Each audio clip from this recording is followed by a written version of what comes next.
Welcome to our Stronger Era podcast. I'm Victoria. And I'm Hilary. Today we're going to be talking about how we prepped and felt performance-wise at a competition we've just done this weekend called District L. What happened at the weekend, how many events we went through, how many were in our team, how many masters we had, fueling, recovery, sleep, prep for each event. All the things you might be interested in if you are also an older person like us. This weekend's comp that we went to was District L, if you've not heard of it, which is, the location is in the Lake District in Reading, on Ullswater, isn't it? A team of 3 women, 3 males, and we had in our team 4 masters. 4 masters over the age of 45, and 2 younger athletes, one in their 20s, one in his 30s. Yeah. But the rest of us were golden oldies. So it was really good, really well programmed. Obviously, there's scaling option as well available on this competition, so that's good for us. It makes it a bit inclusive for everybody. We didn't need to take the option, but if you wanted to enter District L as a team of masters, you'll be able to scale it appropriately depending on like your level of experience. They were letting people do sit-ups instead of toes to bar, burpees instead of pull-ups.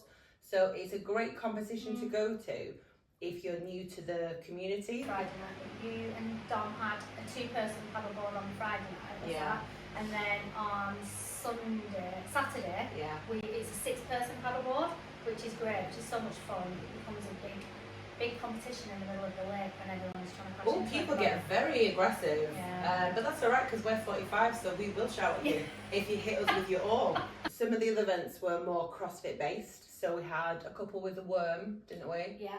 And then some like pull-up work on the rig, some toes to bar work, some like heavy sandbag cleans and carries. Dumbbells. Yeah. Sled. I don't know if you've ever, a bit of an up and over, it's just like a little bit of a metal fence gear-esque where you go up and over. And obviously all of the workouts were split into 3s, sort of like a you go, I go, wasn't it? Yes, we did like one team of 3 did some work, then the next team of 3 did some work. It was very busy this year. I think there was more teams this year than we did it last year. I think maybe like 260 or 280 teams. It's a lot. It's a lot of people in one area, but it's really beneficial. And it was good to see actually, because there were people our age and above, there were older people involved in the teams.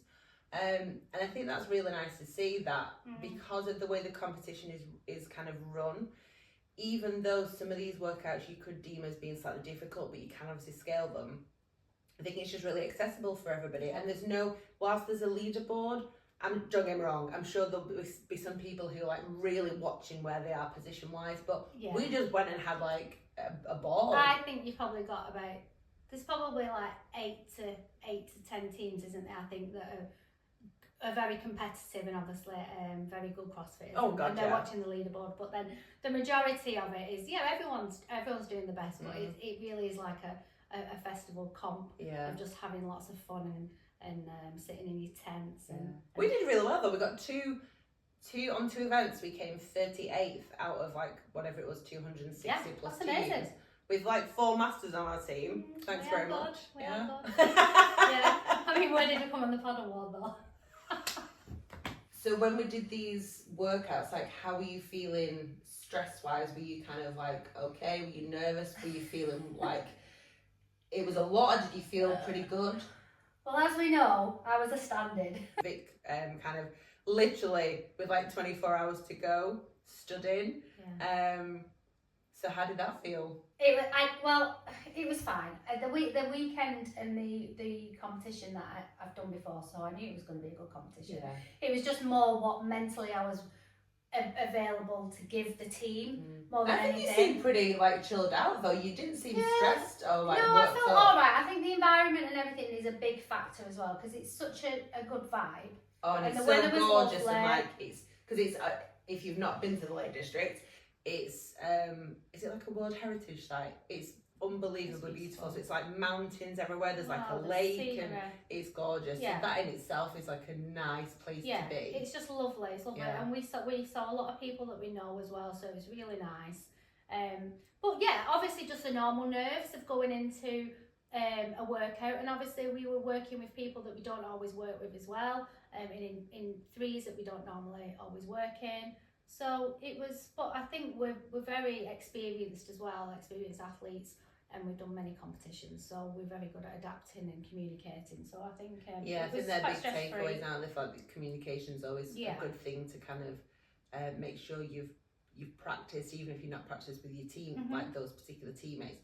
Just being good at verbalising stuff really helps. Yeah, and we always had a little pep talk before we went on. We just chatted it through, who wants to do what, who's with who. Yeah, Dom had a bit of a plan, didn't he? And he'd say, okay, this is what I'm thinking. But so it's just about sort of fueling on a weekend like that. Obviously, you're in a new location. We stayed in Airbnb, so we had to take everything with us, and everything to the campsite that day. There is food vendors and things like that, but we sort of took our own food, didn't we? Yeah, and that's where you have to be careful when you're trying to fuel for comps, because you do get the luxury of being able to prep that a little bit. So we didn't, last year we actually made bits of pasta and stuff and took them, and potatoes and things, but this year it was kind of relegated to more things like wraps and ham and just really easy food, but like getting carbs and protein, and then other bits like that, bits of fruit, and just trying to... It was quite difficult this weekend as well, because they were tough workouts. I think they were tougher than last year. I think the worm wasn't as tough, which I was very thankful about. Yeah, but it was the heat. I think maybe I'm thinking it was harder because of the heat. It was very hard on the heat, so then you come back as well, and then you didn't really feel like eating, so just having a quick ham wrap and a little bit of fruit was sufficient for me for getting through the day. Yeah, no, that's true. Just lots of water. Yeah, I mean, we will be in like a calorie deficit from the weekend, just because if you're doing like 3+ workouts a day, and you're obviously trying to get food in, like Vic said, you're never going to be able to get in as much. You're just trying to kind of get by. Yeah.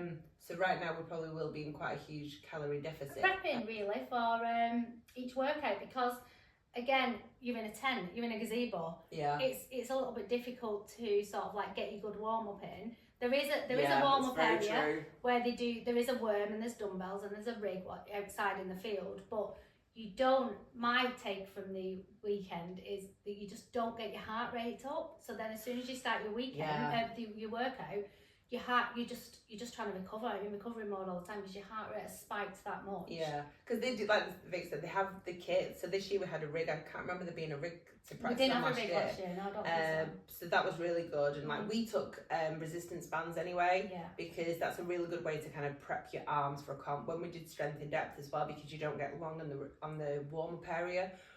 We bring bands so we can keep mobilising through our shoulders, so at least our body's staying like loose and ready.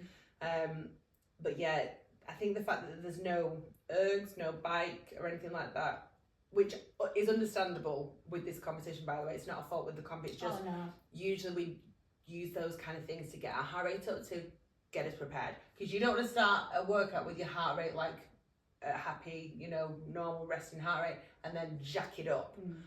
Because you feel terrible for the first couple of minutes of the workout. You can't get into your flow, you're just trying to survive, aren't you? So you're just trying to, this weekend is just an example where your first couple of minutes is almost like a shock to the system. Even like, I tried doing some shuttle runs and stuff like that, but it's so busy. Like, sorry, excuse me. Looking like a crazy person, but that's all you can do.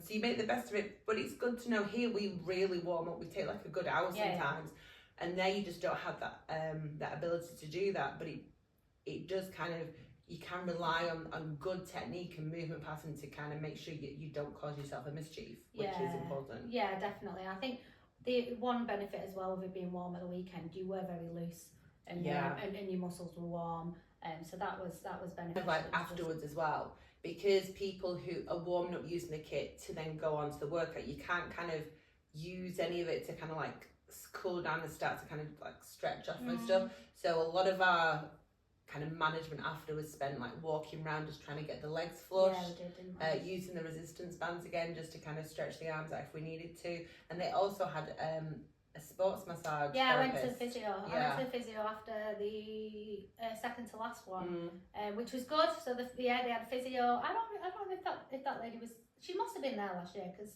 she's been out every year. They did have a physio, they did have a tent, Yeah, so she was great. There's 2 of them, so that's really beneficial. So if you do feel like you've pulled anything, rather than continuing or going the whole weekend, you've got 15-minute slots. So that was really good. And I think if you go into a competition, an event, and they have a sports massage therapist or a physio, like just it's worth paying the money. Just take the extra 20 quid. It's never expensive. I think it was £15, wasn't it, for 15 minutes? And I think it's definitely worth utilising those resources, because when you're our age especially, you can start to seize up, and then if you've got to do another workout a couple of like 30 minutes to an hour later, that's when you can kind of get into mischief, and you can kind of have niggles that then can become injuries. So that helping you, you know, release that tension, like keep your muscles supple, is kind of a huge advantage. It massively helped me. You might feel okay the day after, but you just got to watch your following week to make sure that you're not kind of over training, so that your recovery is there, especially when you're our age, because that's a big I feel pretty good today. I'm a little bit, my legs are a bit sore, but you get lured into that little I do, but I feel like it's a trap. It is a trap. It is a trap, because then today you could be like, let's just train as normal, but then during the week you'll just plummet, won't you? So and I have been made a fool of many a time post-comp by going, I feel so good, I'm just going to train, and it's just a disaster like for the next couple of weeks, because I'm just a nice little flush out today and lots of food, I think, is what you should be doing recovery wise. That's true. If you master. And lots of fluids as well, because it's like 30 degrees outside, which is why we're actually filming in our other makeshift studio, because upstairs it was so hot. But we were actually going to have to do it in our sports bras. But I was like, we'll go downstairs and see if it's cooler, which was a good idea from It's nice and cool now. It's nice and cool. So that'll be pay-per-view if we do that. Let us know if you'd be interested in that one. Masters. Let's not go there. Lastly, because we're British and we love to obsessively talk about what we eat. What did you have for tea? We got, it was Father's Day as well, so we got pasta and pizza takeaway. What did you get? Massive big pizza and garlic bread. We don't all eat, you know, perfectly all the time. Post-comp is the best. You're just trying to get some you know, sustenance I in your body. I like to think like the 48 hours after a comp is just free reign. So and so thanks for joining us for our second podcast. Bye. Bye.